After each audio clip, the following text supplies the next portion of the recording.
சின்னான் என்ன சொல்கிறேன்னாக்கா, சின்னாத்தி மனைவி சின்னாத்தி கிட்ட போயிட்டு, நீ காட்டுக்கு போயிட்டு ஆவாரம் செடியிலேருந்து பட்டைங்களை பறிச்சுட்டு வா அப்படின்னு அனுப்பி விட்றாரு.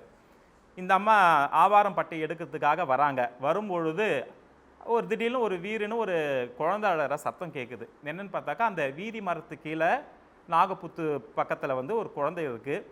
அதை சுற்றியுமே பாம்புங்கள்லாம் அந்த குழந்தைக்கு சூரிய வெளிச்சம், அந்த வெயில் கதிர் அந்த குழந்தையோட கண்ணில் படுவதனால நாகப்பாம்பெல்லாம் படம் எடுத்துட்டு அந்த சூரியனுடைய கதிர் அந்த குழந்தை கண்ணில் பட்டு கூசக்கூடாதுன்னு அந்த நிழலை மறைச்சிட்டு இருந்துதான். இதை பார்த்த சின்னாத்தி ரொம்ப ஆச்சரியப்பட்டாலாம்.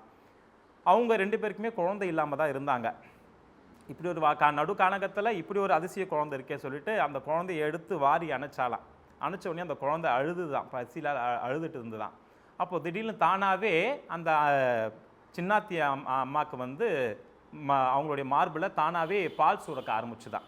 இது என்ன அதிசயமாக இருக்குது. அப்போ இது ஒரு நல்ல ஒரு அதிசய குழந்தை, தெய்வ குழந்தை சொல்லிட்டு பால் கொடுத்து வீட்டுக்கு கொண்டு வராங்க.